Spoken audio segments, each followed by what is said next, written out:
Adani power यह company Adani group की एक महत्वपूर्ण कंपनी है। तो दोस्तों आज हम अदानी पावर के बिजनेस मॉडल, कंपनी के फंडामेंटल्स, कंपनी के पॉजिटिव नेगेटिव थिंग्स इस पर आज हम डिस्कस करेंगे। तो दोस्तों वीडियो को एंड तक जरूर देखना, बीच में स्किप मत करना। अदानी पावर लॉन्ग टर्म में मल्टीपल रिटर्न दे सकती है या नहीं, ये भी हम इस वीडियो में देखेंगे। अदानी पावर इस कंपनी की पावर कैपेसिटी देखें तो 12,410 मेगावाट की पावर कैपेसिटी है। दोस्तों अदानी पावर ने अलग अलग स्टेट में अपने थर्मल प्लांट लगाए हैं, इसलिए गुजरात में 4,620 मेगावाट, महाराष्ट्र में देखें तो 3,300 मेगावाट, कर्नाटक में 1,200, राजस्थान में 1,300 और छत्तीसगढ़ में 1,970 मेगावाट की कैपेसिटी कंपनी जनरेट करती है। कंपनी के फ्यूचर्स गोल्स की बात करें तो कंपनी झारखंड के गोड्डा शहर में 1,600 मेगावाट की ultra super critical thermal power के निर्माण में लगी हुई है, जो भारत से बांग्लादेश को बिजली निर्यात करेगी और ये कंपनी का ड्रीम प्रोजेक्ट चल रहा है अभी। अब हम कंपनी के रेवेन्यू के बारे में बात करेंगे। कंपनी का रेवेन्यू देखा जाए तो पावर सप्लाई सेक्टर से 98% का रेवेन्यू कंपनी जनरेट करती है, वही ट्रेडिंग गुड्स से 1% और अदर सेगमेंट से 1% कंपनी रेवेन्यू जनरेट करती है। अब हम कंपनी के मेन सेक्टर में आते हैं, फंडामेंटल्स देखेंगे। कंपनी का मार्केट कैप देखा जाए तो 1,12,912 करोड़ का मार्केट कैप है। मार्केट कैप के नज़र से देखा जाए तो कंपनी मिड कैप कंपनी में आती है। दोस्तों कभी भी आप स्मॉल कैप कंपनी में इन्वेस्ट ना करें, क्योंकि स्मॉल कैप कंपनी का मतलब है कि जिस कंपनी का मार्केट कैप 20,000 के नीचे जिस कंपनी का मार्केट कैप आता है उससे स्मॉल कैप कंपनी कहते हैं और आपके लिए रिस्की साबित हो सकता है। पीई रेशो की बात करें तो कंपनी का पीई 22.3 का पीई रेशो है और इंडस्ट्री पीई के मुकाबले पीई ठीक ठाक लग रहा है। ROE रिटर्न ऑन इक्विटी की बात करें तो कंपनी का ROE बहुत ही बढ़िया है, 370 का ROE और ये मल्टीपल रिटर्न्स दे रही है, क्योंकि 105 से मैं वॉच कर रहा हूँ ये कंपनी का शेयर अब 286 तक आके ठहर रहा है, तो अब मल्टीबैगर ही कह सकती है। एक साल में इतना रिटर्न विदाउट डीमैट अकाउंट हम शेयर मार्केट में इन्वेस्ट नहीं कर सकते। तो मैंने डिस्क्रिप्शन बॉक्स में ग्रो इस डीमैट अकाउंट की लिंक दी है और वहाँ से आप डाउनलोड कर सकते हैं। वहाँ से आप डाउनलोड करेंगे तो आपको 100 रुपीज़ का रजिस्टर बोनस मिलेगा। तो अभी जल्दी जाइए और डीमैट अकाउंट क्रिएट करें अपना। कंपनी के डिविडेंड याल्ड की बात करें तो कंपनी 0.0% का डिविडेंड देती है, यानी कि कंपनी कुछ भी डिविडेंड नहीं देती।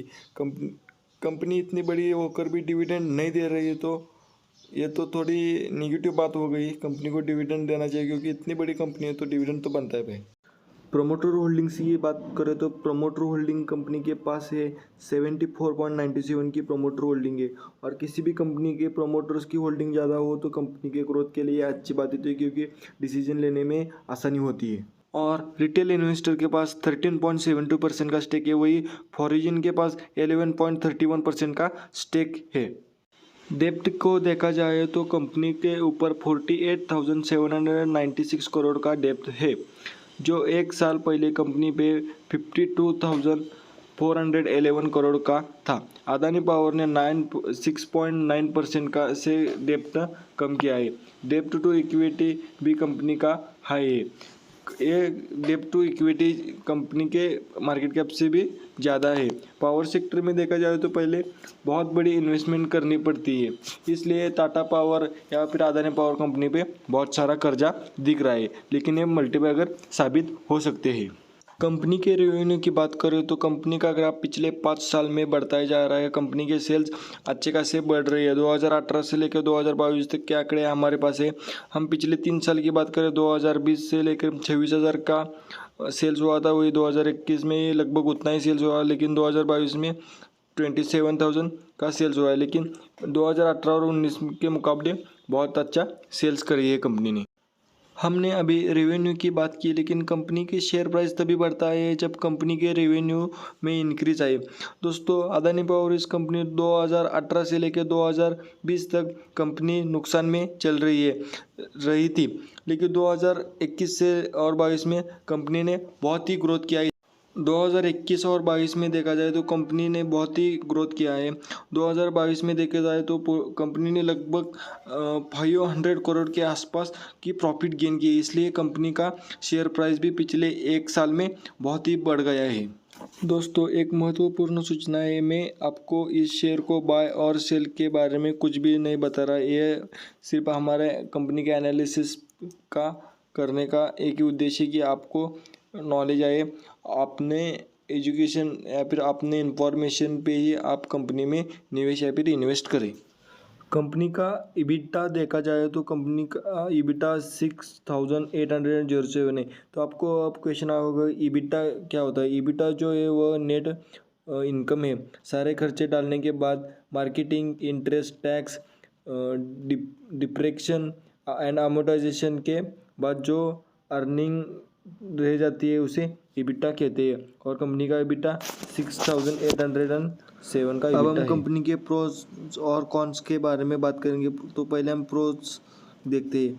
Company has delivered a good profit growth of 34.28 CAGR over last 5 year. इसका मतलब है कंपनी ने पिछले 5 साल की तुलना में कंपनी ने अपना CAGR 34.28% से बढ़ाया है।